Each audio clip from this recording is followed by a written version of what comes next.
ఇంటికాడికి పోతా పిల్లాన్ని పట్టుకుంటా బీగం పెచ్చా అంటే పద్ధతి నీ కంపెనీ రూల్స్ ఉన్నాయా? ఇప్పుడు అనలేను, నీతిగా మాట్లాడు. ఇంటికాడికి పోతా, ఇంటికాడికి ఎందుకు పోతాను? ఏం చేస్తావు ఇంటికాడి పోయి? అర్రగిరి అని మాట్లాడక మర్యాద మాట్లాడు.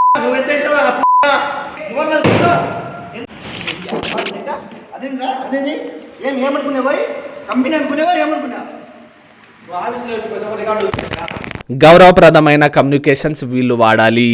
రికవరీ ఏజెంట్స్కి కొన్ని నియమాలు కట్టుబాట్లు ఉండాలి. అందులో రెస్పెక్ట్ఫుల్ లాంగ్వేజ్ అనేది చాలా ముఖ్యమైనది. బ్యాంక్ లోన్ అప్పు లేదా ఎన్బిఎఫ్సి వాళ్ళు ఇచ్చిన అమౌంట్ తిరిగి వసూలు చేయడం వాళ్ళ లక్ష్యం అయినా సరే వాళ్ళు ప్రతి క్లయింట్తో గౌరవంగా ప్రొఫెషనలిజం మెయింటైన్ చేయాలి. ఇది వారి ఇంకిత బాధ్యత. ఆర్బీఐ రూల్స్ ప్రకారం ఏజెంట్ ఉదయం 8 గంటల నుండి సాయంత్రం 7 గంటల మధ్యలో మాత్రమే మిమ్మల్ని విజిట్ చేయవచ్చు, మిమ్మల్ని కాంటాక్ట్ చేయవచ్చు. మార్నింగ్ 8 కన్నా ముందు, సాయంత్రం 7 తర్వాత మిమ్మల్ని కాల్ చేసే అధికారం లేదు. ఇది గుర్తుపెట్టుకోండి. మీరు ఒకవేళ షిఫ్ట్ వైజ్ వర్క్ చేస్తూ ఉంటే మీకు ఏ టైం అయితే ఫీజిబుల్ ఉంటుందో ఆ టైంలో మాట్లాడవచ్చు.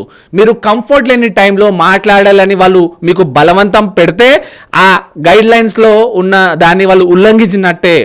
దీన్ని మీరు గమనించాలి. మీ ప్రైవసీని ఉద్దేశించి ఎవరైతే రికవరీ ఏజెంట్స్ వస్తారో వాళ్ళ ఐడెంటిటీ కార్డ్ అడగండి, ఆధార్ కార్డ్ అడగండి. అవి రెండు కూడా మ్యాచ్ అవుతుందా లేదా చూడండి. రెస్పెక్టబుల్ కమ్యూనికేషన్ చేయాలి.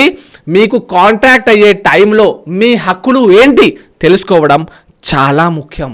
ఎందుకంటే న్యాయపరమైన చట్టబద్ధమైన లోన్ రికవరీ ప్రాసెస్ను జరగాలి. ఇది చాలా ఇంపార్టెంట్.